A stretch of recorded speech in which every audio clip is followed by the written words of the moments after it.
ایک منٹ میں کیا وہ 26ویں ترمیم آرٹیکل 227 کے تابع تھی؟ کیا وہ آرٹیکل 8 جس میں لکھا ہوا ہے کہ laws inconsistent with and in derogation towards the constitutional and fundamental rights ہو گئے that would be void. کیا 175 سب آرٹیکل 3 کے تحت وہ لیجسلیشن ہوئی ہے جس میں trichotomy of power, independence of judiciary اور 96 سپریم کورٹ الجہاد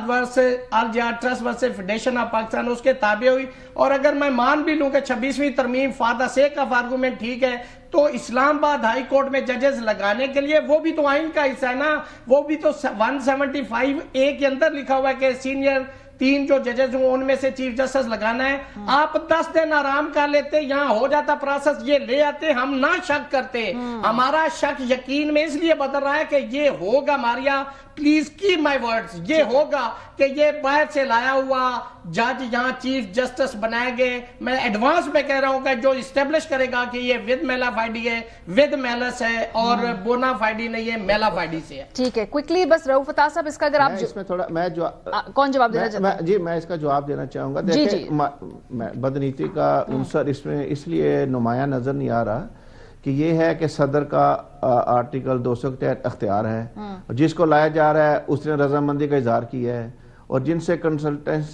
کنسلٹیشن کرنی ضروری تھی ان سے کنسلٹیشن کی گئی ہے، اور جو ریلیونٹ چیف جسٹس تھے متعلقہ ہائی کورٹ سے ان سے کی گئی ہے۔ تو جب ان کی رضامندی سب کی شامل ہے تو میں کیسے اس میں ڈھونڈ لوں کہ اس میں بدنیتی ہوئی ہے؟ ابھی بھی 26 ترمیم کی جو آئین کا حصہ بن چکی ہے، آئین کی روح کے مطابق اس کے مطابق جو سینئر موسٹ 3 ججز کا نام ہی وہاں جائے گا جوڈیشل کمیشن پاکستان کے ساتھ، اور وہیں پہ اس کے ایویلیویٹ کیا جائے گا، ان کے ایکسپیرینس کو دیکھا جائے گا، ان کی انٹیگریٹی کو دیکھا جائے گا، ان کی کمپیٹنسی کو دیکھا جائے گا، اس کے بعد یہ اپوائنٹمنٹ ہوگی۔ تو آپ لاہور میں جہاں پہ ججز کی کمی ہے وہاں پہ آرٹیکل 200 کو آپ نے استعمال کیوں نہیں کیا؟ جہاں پہ 35 ججز کی کمی ہے یہاں پہ تو آپ نے 12 کے 13 لگا دیے، تو یہ 200 آرٹیکل لاہور کے لیے بھی استعمال کر لیں جہاں پہ 2 لاکھ کیسز پڑھنے کے تب میں کہوں گا آپ کو سلام پیش کروں گا کہ یہ بونا فائڈی ہے، یہ میلس ہے، یہ میلا فائڈی، یہ بدنیتی اسلام آباد ہائی کورٹ کو مینج کرنے کی کوشش کی جا رہی ہے۔ چلیں اسی پوائنٹ پہ مجھے اس بحث کو سمیٹنا ہے، دونوں طرف کے نکات ہمارے پاس آ گئے، لیکن بہرحال لگتا ہے کہ اس کے اوپر